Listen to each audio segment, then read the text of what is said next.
On voudrait que tout aille vite, comprendre vite, avancer vite, réussir vite. Mais la Torah, elle nous apprend à construire autrement. Je t'explique. Dans la paracha Teruma, la paracha de cette semaine, on construit le Mishkan, le lieu de résidence pour Dieu. Pour ça, on va utiliser plusieurs matériaux, dont un bois d'acacia. Atse Shittim. Rashi explique sur place quelque chose de bouleversant. Ces bois-là ont été plantés par Yaakov Avinu, le père des 12 tribus, en Égypte, des années avant.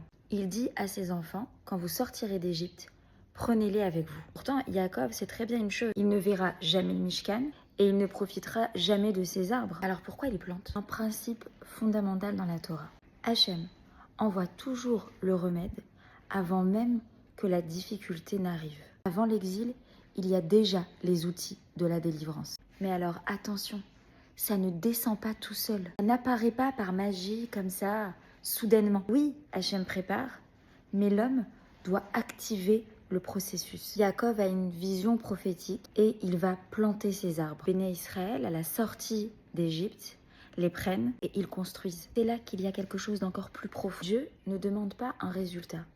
Il demande un kéli, un espace capable d'accueillir la bracha, la présence divine, le bien que Dieu veut te donner. Alors oui, Yaakov ne construit pas le Mishkan, il construit la possibilité qu'il existe un jour. Et ça, c'est une révolution. Parce que tu sais très bien qu'on pense que ce qui compte, c'est ce qu'on voit. Mais la Torah, elle te dit, ce qui compte vraiment, c'est ce que tu es en train de préparer. Tu sais, il y a des choses dans la vie, dans ta vie, que tu ne verras pas aboutir. En tout cas, pas tout de suite. Pas parce que ça ne marche pas, mais parce que tu fais partie d'un processus qui te dépasse. Viens, on s'arrête 2 minutes sur ce bois-là.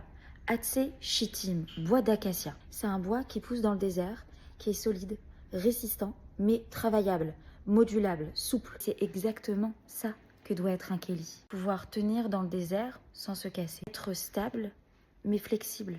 Rester souple pour contenir la bracha. Tu sais peut-être que le message le plus fort de cette paracha est celui-là. Yaakov plante. Il plante pour ses enfants. Et ses enfants porteront ses arbres. Et eux-mêmes construiront quelque chose qui sera capable d'accueillir la présence divine. Ce que tu fais aujourd'hui ne s'arrête pas à toi. Tu es peut-être en train de planter quelque chose que tes enfants verront, que ta suite vivra. Pas forcément toi tout de suite. Alors oui, je comprends, on veut voir nos résultats. Dieu, ce qu'il voit, c'est est-ce que tu prépares un kéli? Peut-être que rien n'est encore visible pour le moment, mais peut-être que tu es exactement là où tu dois être, en train de planter, de préparer ce kéli, de préparer le remède avant la délivrance. Alors peut-être que la paracha Teruma nous invite à nous poser cette question. Qu'est-ce que tu es en train de construire aujourd'hui dans ta vie qui dépassera ta propre vie? Réponds-moi en commentaire.